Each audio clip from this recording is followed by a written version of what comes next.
नमस्कार दोस्तों, स्वागत है आपका हमारे YouTube चैनल यूपी एग्जाम पाठशाला में। अगर आप भी यूपी ट्रिपल एससी लेखपाल परीक्षा की तैयारी कर रहे हैं और बहुत कम दिनों के कारण होने के कारण उसका क्विक रिवीजन करना चाहते हैं, फटाफट से रिवीजन करना चाहते हैं, तो हमारी इस वीडियो को देखना बहुत ज़रूरी है। अगर आप भी इस वीडियो पर नए हैं तो चैनल को सब्सक्राइब जरूर कर लें। आइए देखते हैं उत्तर प्रदेश की नदियाँ, झीलें और सिंचाई तंत्र। आपको इस वीडियो में से एक क्वेश्चन, दो क्वेश्चन, तीन क्वेश्चन जरूर देखने को मिलेंगे जो आपके पेपर में सीधा डायरेक्ट आएंगे, इसलिए इस वीडियो को स्किप मत कीजिएगा, अंत तक जरूर देखिएगा। चलिए शुरू करते हैं। उत्तर प्रदेश की जो नदियां हैं उनका उद्गम देखेंगे तो हिमालय से तीन तरीकों में विभाजित किया जाता है उत्तर प्रदेश में नदियों को। सबसे पहले हिमालय से निकलने वाली नदियां हैं, फिर मैदानी भाग से निकलने वाली नदियां हैं और प्रायद्वीप पठारों से निकलने वाली नदियां हैं। तो हिमालय से निकलने वाली जो मुख्य नदियां हैं वो गंगा, यमुना, शारदा, घाघरा, गंडक, राप्ती, ये सभी नदियां सदा नीर रहती हैं, यानी वर्ष भर इनमें जल रहता है और ये हिमालय से निकलती हैं। मैदानी भाग से निकलने वाली नदियां गोमती, वरुणा, सई, ये सब मैदानी भागों से निकलती हैं और प्रायद्वीप पठारों से निकलने वाली नदियां हैं चंबल, सिंध, बेतवा, केन, टोंस, सोन और रिहंद। गंगा नदी तंत्र के बारे में जानेंगे, बहुत महत्वपूर्ण है, जो है हमारे उत्तर प्रदेश परीक्षा के लिए बहुत महत्वपूर्ण नदी तंत्र है गंगा नदी तंत्र। इसमें बहुत सारे क्वेश्चन प्रीवियस ईयर में आ चुके हैं। गंगा नदी तंत्र भारत का सबसे बड़ा नदी तंत्र है।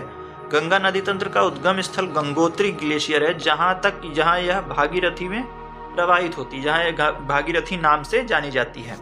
गंगोत्री से जो निकलती है नदी वो भागीरथी नाम से जानी जाती है। देवप्रयाग में अलकनंदा नदी और भागीरथी नदी एक दूसरे से मिलती हैं, जहाँ एक संयुक्त धारा बनती है जिसका नाम फिर वहां से गंगा नदी के नाम से जानी जाती है। तो ये दोनों नदियों का नाम याद रखना है, अलकनंदा नदी, भागीरथी नदी, और कौन सी जगह पे मिलती हैं, देवप्रयाग में।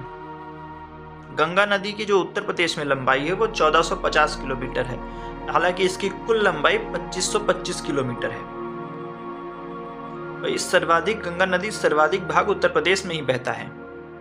जो सबसे बड़ा तट है उत्तर प्रदेश राज्य में, जो गंगा नदी का सर्वाधिक लंबाई वाला तट जो है वो बदायूं में है, जो 133 किलोमीटर लंबा है।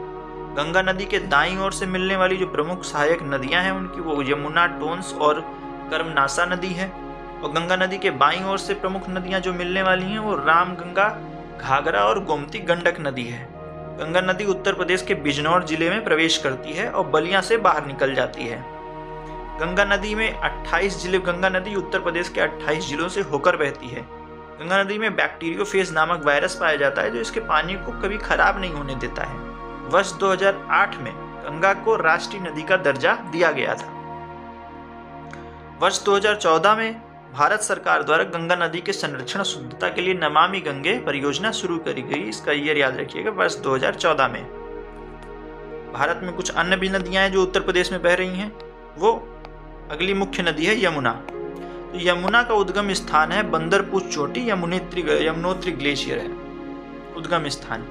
यह उत्तर प्रदेश के सहारनपुर जिले से प्रवेश करती है। उत्तर प्रदेश व हरियाणा में सीमा बनाते हुए बहती है और ये 19 जिलों से होकर बहती है। प्रयागराज में गंगा से जाकर मिल जाती है, जहां पे संगम बनता है। यमुना के दाईं ओर से मिलने वाली नदी चंबल, सिंध, बेतवा और केन है, और बाईं ओर से मिलने वाली नदी हिंडन और आसन है। दिल्ली से आगरा तक यमुना सर्वाधिक प्रदूषित है, इसे जैविक आपदा भी घोषित किया गया है। मथुरा में गोकुल बैराज बनाया गया है जो एक पेयजल परियोजना है। गोकुल बैराज मथुरा में है जो एक पेयजल परियोजना है। रामगंगा नदी या उत्तराखंड के पौड़ी गढ़वाल के दूध तोली श्रेणी से निकलती है। यह कन्नौज के निकट गंगा नदी में मिलती है। उत्तर प्रदेश के बिजनौर जिले से यह प्रवेश करती है। रामगंगा नदी और जिम कॉर्बेट नेशनल पार्क के मध्य से होकर यही नदी गुजरती है। तो ये बहुत इंपॉर्टेंट है कि जिम कॉर्बेट नेशनल पार्क के मध्य से कौन सी नदी होकर गुजरती है, तो रामगंगा नदी है। शारदा नदी, इसे काली या गौरी गंगा भी नाम से जाना जाता है। इसका उद्गम कुमाऊं हिमालय से होता है। यह नदी पीलीभीत जिला नेपाल की सीमा को निर्धारित करती है। शारदा नदी घाघरा नदी की संगम बहराम घाट पे होता है, ये याद रखना है, बहराम घाट पे इन दोनों नदियों का संगम होता है। घाघरा नदी सरयू नदी तिब्बत के पठार माफसा चुंगो नदी हिमनद से निकलती है। पर्वतीय क्षेत्र में करनाल और मैदानी क्षेत्र में घाघरा नाम से बहती है। अयोध्या इसी नदी के किनारे बसा है, यानी अयोध्या सरयू नदी के किनारे बसा है। राप्ती नदी, यह रकुमकोट नेपाल से उद्गम स्थल है इसका। गोरखपुर जो है राप्ती नदी के किनारे बसा हुआ है, इसको याद रखिएगा। गोरखपुर किस नदी के तट पर बसा है? तो गोरखपुर राप्ती नदी के तट पर बसा है। इसे गोरखपुर का शोक भी कहते हैं। गोमती नदी मैदानी भागों वाली नदी है। इसका उद्गम पीलीभीत की फुलहर झील में होता है, गोमत ताल से होता है। उद्गम स्थल याद रखिएगा। यह गाजीपुर के कैथी नामक स्थान पर गंगा से मिलती है। लखनऊ, जौनपुर और सुल्तानपुर ये तीनों गोमती नदी के तट पर बसे हुए शहर हैं। जौनपुर में प्रसिद्ध मार्कंडेय मंदिर है जो गोमती नदी और गंगा नदी के संगम पर स्थित है। चंबल नदी मध्य प्रदेश के महू के पास जनापाव पहाड़ी से नदी निकलती है, इसका उद्गम स्थल है। यह अवनालिका अपर्दन, इसको याद रखिएगा, यह अवनालिका अपर्दन और बीहड़ों का निर्माण करती है। इटावा के मुरादगंज में यह यमुना से मिलती है। बेतवा नदी मध्य प्रदेश के रायसन में विंध्याचल पर्वत से निकलती है और हमीरपुर में यमुना नदी से मिल जाती है। इस पर माता टीला परीक्षा बांध और सुकमा दुकमा बांध बना हुआ है, ये बहुत इंपॉर्टेंट है। इस पर कौन कौन से बांध? बेतवा नदी पर माता टीला बांध, परीक्षा बांध और सुकमा दुकमा बांध बना हुआ है। केन नदी का उद्गम स्थल जो है कैमूर की पहाड़ियों से होता है। बांदा में यमुना से मिल जाती है। यह केन नदी में पाए जाने वाला सजर पत्थर विश्व प्रसिद्ध है, जिसको जीआई टैग भी मिला हुआ है। केन नदी में पाए जाने वाला सजर पत्थर विश्व प्रसिद्ध है, जिसको जीआई टैग भी प्राप्त है। उत्तर प्रदेश में कुछ जो प्रमुख नदियां हैं उनके किनारे कुछ प्रमुख शहर हैं, जैसे गंगा नदी के किनारे कानपुर, वाराणसी, गढ़मुक्तेश्वर, फर्रुखाबाद, कन्नौज, मिर्जापुर, गाजीपुर, बदायूं, बिजनौर, अनूप शहर, प्रयागराज आदि स्थित है।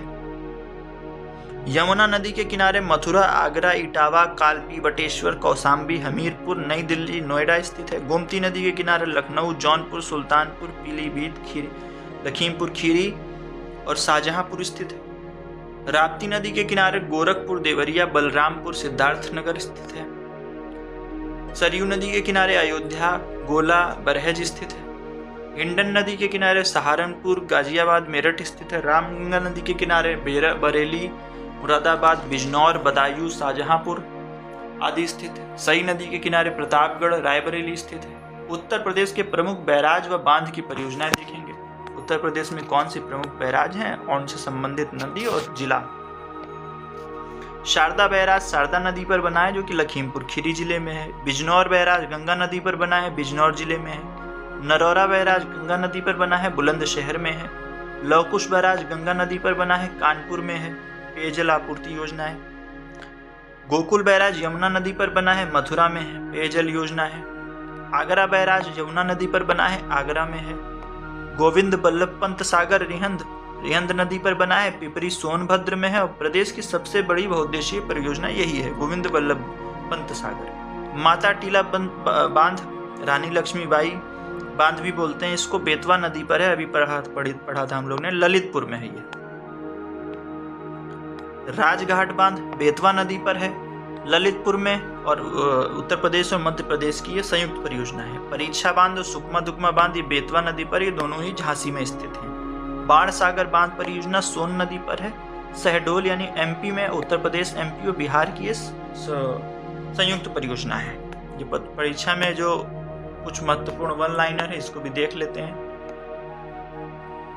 केन बेतवा लिंक परियोजना बुंदेलखंड को जल संकट से उबारने के लिए देश की पहली नदी जोड़ो परियोजना के तहत बनाई गई थी। इसे 2021 में मंजूरी दी गई थी।